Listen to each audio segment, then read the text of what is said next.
자, 뭐 우리가 부동산 투자할 때 밴드웨건 이펙트다 뭐 이런 얘기 이제 가끔 저희가 듣잖아요.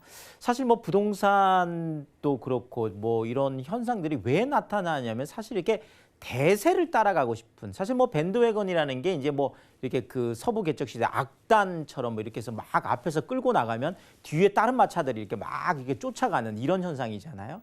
자, 결국 서울 중심권이라는 게 서울이라는 게 사실상 지금 부동산 시장에서는 서부 개척 시대의 서부로 금을 찾아서 따라 떠날 때 뭐 북치고 장구치고 하는 그 바로 밴드웨건 악대 마차의 역할을 지금 하고 있다라는 이제 생각이 들거든요. 다들 좀 서울 중심권 쪽을 또 바라보고 있고 또 서울 중심권이 어떻게 또 움직이는지에 대한 것들을 계속 이제 보면서 결국 이제 뭐 이렇게 심리들이 좀 이제 움직이는데 최근에 이제 서울 중심권 쪽의 거래량도 늘어나고 금액도 늘어나고 또 서울 중심권 희소성에 대한 뭐 아까 오프닝 멘트에도 좀 나왔었지만 사실 주택임대 사업 같은 경우도 늘어나는 것들이 아무래도 서울의 이제 중장기 이제 보유에 대한 것들이 이제 많이 이렇게 생기면서 그런 거거든요. 자, 결국 이 서울 중심권이 왜 중심권인지 우리가 살펴보고 또 그 중에서도 어느 곳을 투자해야지 본다라면 부동산 뭐 이거 거의 비슷하거든요. 그러니까 지방 안에서도 그 안에서도 서울 중심권 같은 역할을 하는 곳들이 있다 보니까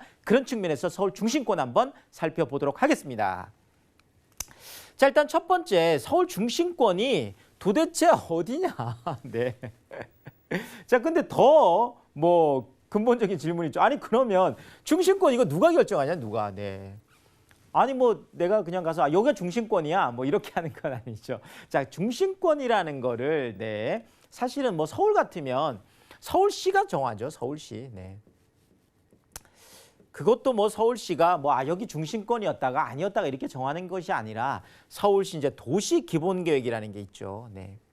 사실 뭐 그 도시기본계획이라는 거는 뭐 서울시만 있는 게 아니라 뭐 부산에는 부산시 도시기본계획이라는 게 있고 뭐 대구에는 대구 뭐 도시기본계획이라는 게 있겠죠. 어쨌든 이 도시라는 거는 이 기본계획에 의해서 어디를 중심권으로 할 것인지 그 중심권으로 한다는 의미는 그곳을 중심도심, 중심지역으로 발전시키겠다라는 서울시의 의지라든지 서울시의 뜻 이런 것들이 이유가 다 있는 거죠. 자, 그렇다면 지금 서울시는 2030 서울 플랜 사실 2030년쯤 그러니까 10년 후가 되면 어디가 굉장히 번화해져 있을까? 어디가 정말 이렇게 정말 사람들이 북적북적하고 엄청난 개발이 쏟아진 곳이 어디일까? 이런 것들을 상상할 수 있는 약간의 조감도 같은 역할을 하는 것이 2030 서울 플랜, 2030 이제 서울시 도시기본계획이 되겠는데요. 당연히 그 안에서 결정이 되어 있습니다. 자, 보면 대도심은 이제 세 군데죠. 네, 그래서 우리가 3대 도심이다 이렇게 얘기하는데 한양, 도성, 당연히 사대문 안쪽에 있는 뭐 종로나 중구나 뭐 이쪽 사대문 안쪽을 얘기를 하는 거죠. 최근에 뭐 그 사대문 안에서는 지금 큰 이슈가 아무래도 세운상가 지금 13만 3천 평이라는 어마어마한 지금 빅 프로젝트가 또 진행이 되고 있잖아요. 자, 여기에다 지금 강남 같은 경우에는 지금 이제 뭐 그 10일 날 이제 발표가 났죠. 국토부에서 드디어 그 영동대로 지하공간 통합 개발에 대해서 지금 이제 사업 승인이 났기 때문에 이제 올해 이제 또 착공에 대한 이야기가 있다 보니까 이제 국제교류 복합지구 같은 것들도 굉장히 큰 이슈로 진행이 되고 있고, 자, 영등포 같은 경우에는 뭐 당연히 지금 여의도 쪽에 지금 계속 이제 개발되는 거라든지 아니면 신안산선이 이제 드디어 이제 5년 동안 계속 지금 뭐 얘기를 하고 있다가 드디어 이제 착공을 합니다. 신안산선에 대한 착공들 뭐 이런 부분들 큰 이슈들이 쏟아지고 있죠. 자, 여기에다가 대도심만큼은 아니겠지만 대도심보다 조금 규모는 작겠지만 그 도심 나름대로의 특성이 있어서 광역 중심으로 키울 수 있을 정도의 어떤 사이즈가 되는 이런 것들을 가지고 우리가 광역 도심이다 이렇게 하는데 7개가 있어서 7대 광역 도심이다 보통 이렇게 얘기합니다. 자, 잠실. 자, 국제교류 복합지구까지 같이 이어지는 거죠. 지금 강남 쪽에서 같이 이어지는 데다가 뭐 잠실 제2롯데월드 뿐만 아니라 지금 많은 뭐 재건축 이슈들이 쏟아지는 곳이 바로 잠실이 되겠습니다. 자, 청량리하고 왕십리도 뭐 마찬가지도 지금 청량리 쪽에 지금 뭐 개발하고 있는 그 뉴타운 지금 개발하고 있는 것들이라든지 지금 왕십리도 지금 뉴타운 쪽 굉장히 번화하잖아요. 자, 여기에다가 지금 창동하고 상계 같은 경우에도 창동 쪽에도 지금 뭐 아레나라고 해서 지금 뭐 케이팝의 뭐 성지를 만들겠다 뭐 이런 또 빅 프로젝트들이 또 진행이 되고 있죠. 자, 용산 뭐 더 말할 게 없겠죠. 용산 뭐 민족공원뿐만 아니라 지금도 많은 그 대규모의 빌딩들이 지금 들어가고 있는 곳이 또 용산이 되겠습니다. 용산 역세권 개발까지 된다라면 뭐 진짜 어마어마하겠죠. 자, 상암 수색, 뭐 저희 지금 방송이 있는데도 지금 상암 쪽인데요. 자, 상암 쪽의 디지털 미디어시티뿐만 아니라 이제 수색 역세권 개발도 지금 가시권에 들어와 있기 때문에 또 이쪽도 계속 발전이 되겠죠. 자, 마곡, 와, 뭐 더 말할 게 없겠죠. 뭐 16만 5천 명의 석박사급 인력들이 뭐 LG 사이언스 파크다, 뭐 SO리다, 어마어마한 정말 대기업들이 다 들어가서 지금 연구 개발을 하고 정말 한국의 실리콘밸리를 만든다는 바로 그런 곳이잖아요. 자, 여기에다 가산 대림 같은 경우도 그렇죠. 뭐 구로 디지털 단지라든지 가산 디지털 단지라든지 지금 4차 산업 쪽에 IT 쪽에 많은 젊은 인력들이면서 정말 생동감 넘치게 또 돌아가는 곳이 바로 이런 가산 대림 같은 곳들이거든요. 자, 결국 3대도심 7대 광역중심, 물론 여기에다가 뭐 12지역 중심도 있고 112개 지역도 있겠지만 그래도 우리가 계속 좀 주목해서 봐야 될 거는 3대도심하고 7대 광역중심 같은 이런 빅사이즈의 도심들, 이런 것들이 2030년까지 어떻게 좀 변할지 이런 것들을 상상하면서 부동산 투자를 하면 좋겠다. 이렇게 말씀을 드리겠습니다. 자, 이렇게 중심권 쪽이 약진을 지금 최근에 하고 있는데, 자, 지금까지 뭐 서초가 조금 오르다가 뭐 때로는 뭐 강남이 조금 올랐다가 뭐 계속 이렇게 왔다 좀 들쑥들쑥 했었는데, 최근에 지금 강남 4구, 보통 우리가 얘기하는 게 강남, 서초, 송파, 강동까지 얘기하는데, 강남 4구, 4개구 전체가 한꺼번에 일제히 상승한 것은 이게 지금 또 7개월 만이거든요. 자, 결국 서울 중심권 안에서도 가장 아파트 쪽에서는 큰 역할을 하고 있는 강남 쪽이 동시다발적으로 지금 상승을 하다 보니까 이런 것들이 지금 많은 또 영향들을 주고 있다라는 거죠. 자, 결국 또 강남 쪽이 올라가다 보니까 KB 선도 아파트 50지수라는 게 있는데, 뭐 지금 강남 쪽에 있는 뭐 재건축뿐만 아니라 지금 반포의 아크로 리버파크라든지 뭐 반포 자이, 반포 레미안, 뭐 우리가 또 마레프라고는 그 마포 레미안 프루지오 같은 이런 정말 서울 안에서 웬만큼 가장 비싸고 웬만큼 단지가 가장 큰 이런 것들 50개를 쭉 줄 세워놓은 거죠. 자, 부산 쪽에도 몇 개 선정돼 있고 대구 쪽도 이제 그런데 어쨌든 전국에서 정말 내로라 하는 그런 대규모 단지들을 총 시가액을 해놓은 것이 KB 50 선도지수인데, 결국 이 50 선도지수가 따라가면 나중에 뭐 중소형 단지들은 같이 따라가는 형국이 되겠죠. 자, 그런데 KB 선도지수가 작년 그러니까 한 12월 정도부터 이제 계속 조금씩 이제 그 조정을 받았습니다. 자, 근데 드디어 5월 달 KB 선도지수가 0.33% 이제 상승한 것으로 이제 나타나서 결국은 이것이 가장 큰 반등의 조짐이 아니냐라는 이런 것들이 지금 나와주고 있고요. 자, 그런데 더더구나 지금 이 초양극화, 지금 수도권 쪽하고 지방 쪽들은 어려운 것들은 계속 어렵고 드디어 지금 뭐 미분양까지 이제 많이 나타나고 이제 이러다 보니까 상대적인 부동산은 굉장히 상대적인 거거든요. 자, 그러면 수도권이라든지 지방 쪽에 투자하려고 했던 투자자들이 아무리 봐도 서울 쪽에 좀 투자하는 것들이 좋지 않을까라는 이런 심리들이, 양극화 쪽의 심리들이 계속 우세해지면서 특히나 3기 신도시 발표가 되면서 이런 것들이 더 강화가 되는 모습인데요. 자, 어쨌든 서울 중심권 쪽으로 많은 투자나 실수요자들이 지금 쏠리고 있다라는 요 부분도 우리가 봐야 될 것 같습니다. 자, 그렇다면 우리가 이유를 봐야 되겠죠. 아니, 도대체 왜 서울 중심권 쪽이 이렇게 계속 각광을 받고 쏠림을 받고 계속 이렇게 올라가고 투자자들은 자꾸 이쪽으로 오는가? 일단은 대형 개발 호재.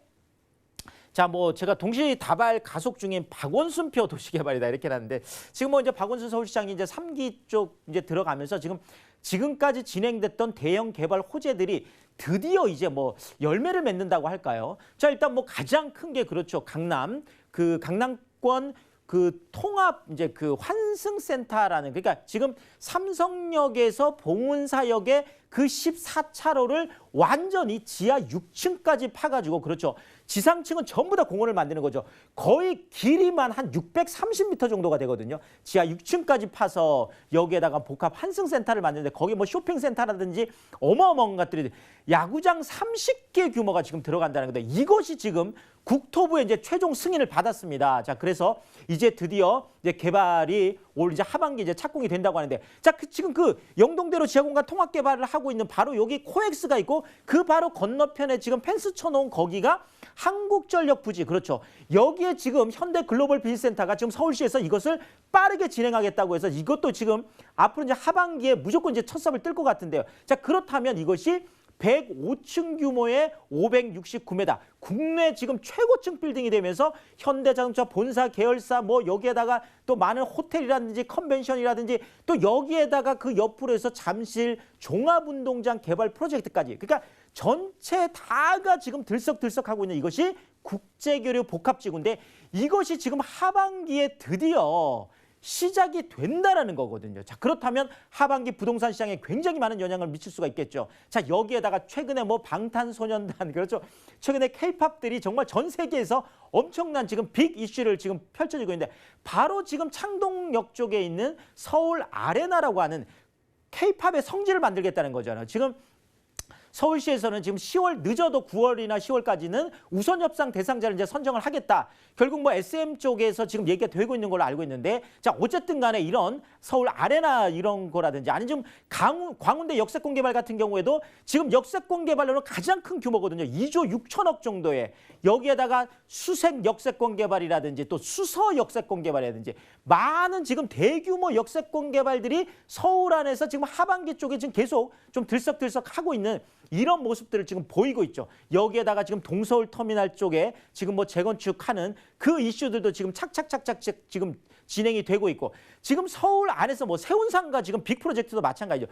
도시 중심권 안에 이제 드디어 다음 달에 이제 분양을 하게 되거든요. 지금 그 세운상가 쪽에 지금 개발하고 있는 것들도. 자, 그렇다면 이제 다음 달에 지금 주상 복합이 지금 되고 그 다음에 또 지금 계속 지금 뭐 6구역 쪽도 또 진행이 되고 자 이러다 보면 지금 서울 중심권 안에도 지금 계속 움직이고 있고 자 어쨌든 박원순표 도시개발이라고 하는 대형 프로젝트들이 꼭 그것이 여의도 통개발 뭐 용산 통개발 꼭 이런 것들이 아니더라도 사실상 지금 많이 진행이 되고 있고 이것이 가시화되고 있다라는 이것이 하반기 부동산 시장에 지금 많은 영향을 미칠 수 있다 이렇게 한번 보여주게 되겠습니다. 자 여기에다가 마스터 플랜 1년째 지금 보류하고 있지만 다시 살아나고 있죠. 지금 여의도가.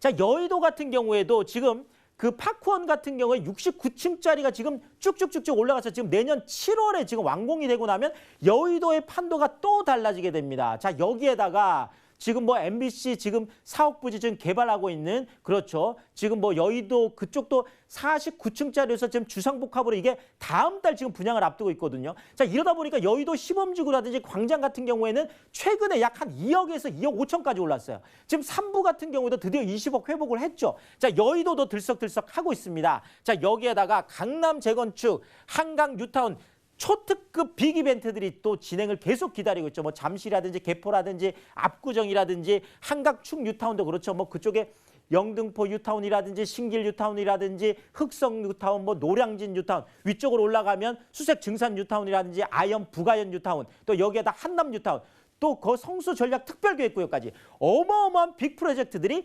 계속 이벤트들이 펼쳐지고 있다는 거 기억을 하시면 좋을 것 같습니다. 자, 또 중심권 상승 이후 대형 교통호재들도 지금 계속 쏟아지고 있죠. 자, GTX A노선, B노선, C노선 더블 역세권 이것이 서울역하고 청량역하고 삼성역 세 군데 서울에서 유일하게 더블 역세권이 생긴데 모두 중심지에 있죠. 자, 신안산선, 영등포 3대 도심 여기에 선안권 중심지가 돼서 신안산선도 이제 다음 달에 이제 뭐 이제 착공이 이제 얼마 한 8월 정도 될 것 같은데요. 지금 얼마 남지 않았다라는 거 말씀을 드리고 자 국회대로하고 서부간선도로 중심진 쪽에 좀 도로가 또 지하화돼서 교통 여건은 좋아지면서 위에는 공원을 만드는 이런 사업들도 계속 진행이 되고 있습니다. 자 결국 제가 서울 중심권 쪽에 투자라는 말씀 계속 드리고 있는데 정리를 해드리면 그렇죠. 뭐 이것이 오피스텔이든 도시형 생활주택이든 아파트든 어쨌든 내가 이왕 투자할 거면 서울 중심권 안에 똘똘한 한 채 쪽으로 투자를 하는 것이 굉장히 좋겠다. 그 똘똘한 한 채들도 이왕이면 초역세권 쪽에 투자를 하면 훨씬 더 유리하겠죠. 자, 여기에다가 이왕이면 소액 투자, 중심권 안쪽으로 들어오면 들어올수록 오히려 투자 금액이 작아지는 비밀이 있거든요. 중심권이라면 다들 어마어마하게 비싸다고만 생각하는데 오히려 중심권이 잘 찾아보면 소액 투자가 가능한 곳들이 있다. 특히나 제가 세미나 오시면 이런 부분들은 더 자세하게 한번 말씀드리도록 하겠습니다.